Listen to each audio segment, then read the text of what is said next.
Are you aware of the fact that good and bad and right and wrong are dangerous illusions? I'll be back in a couple minutes and I'll share with you some thoughts on that subject.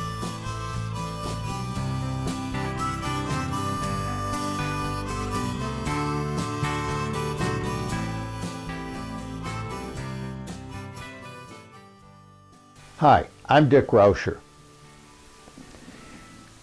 That's just not right, she said, shaking her head in disapproval.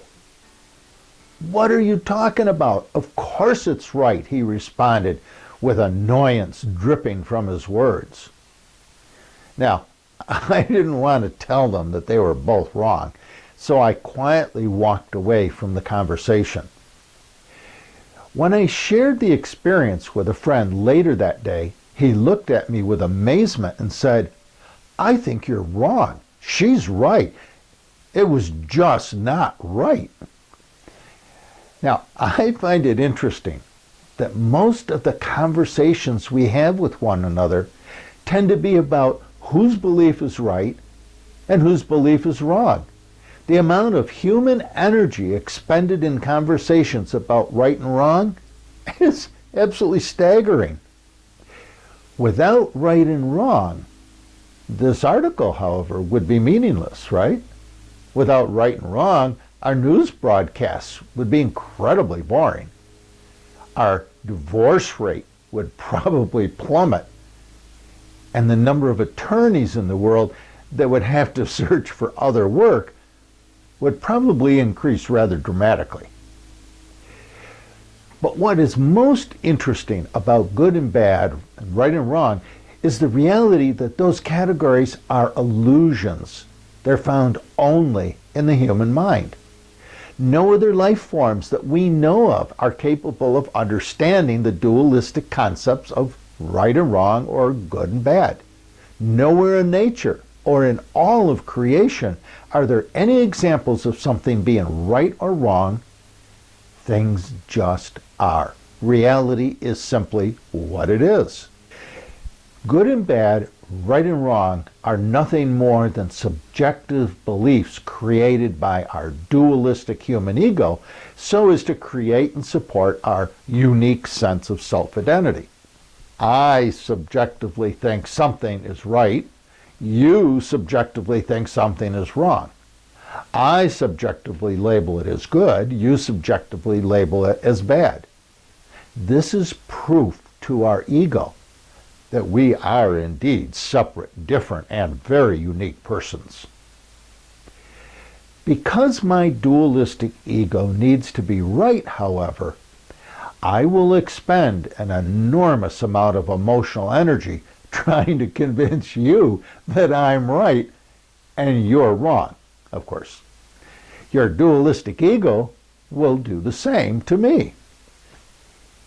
If we could both acknowledge and embrace the middle path spiritual concept of non-dual thinking, we could probably have an intelligent conversation exploring the truths contained on both sides of the subject in question. We could see the whole of reality rather than just the right and wrong, good and bad pieces and parts of reality. So here's the dilemma.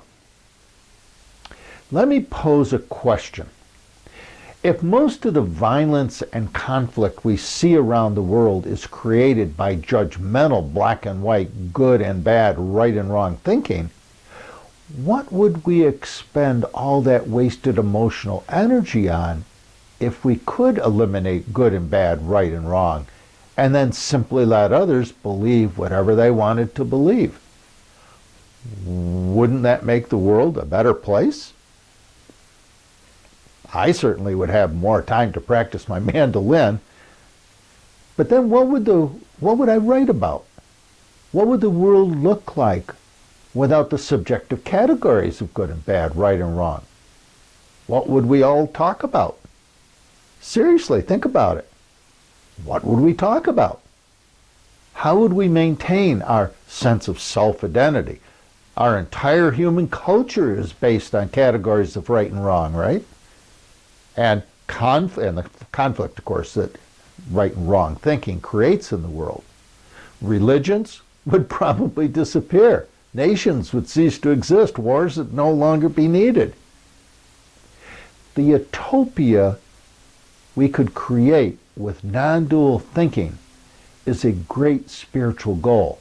It would create the peaceful world we all would like to live in. But could we survive without right and wrong? What would motivate us to get out of bed in the morning? We'd be born, we'd spend our entire lives meditating on the great oneness of reality, and then we'd die.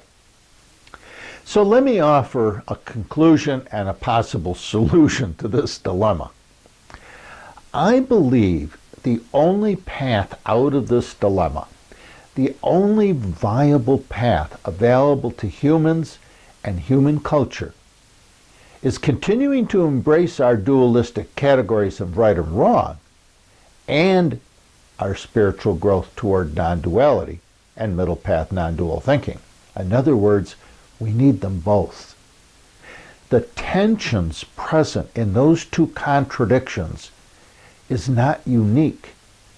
Contradictory tension exists in all paradoxical categories of human thought. In fact, philosophers say all truths contain paradoxical contradictions. When we've learned how to embrace the non-duality of a middle path consciousness and then are able to hold the tension in the contradictions we find there without the need to choose one side over the other, because that would be right and wrong thinking, humanity could keep its dualistic categories of right and wrong and still be capable of evolving human culture into the peaceful future that we would all like to see and live in.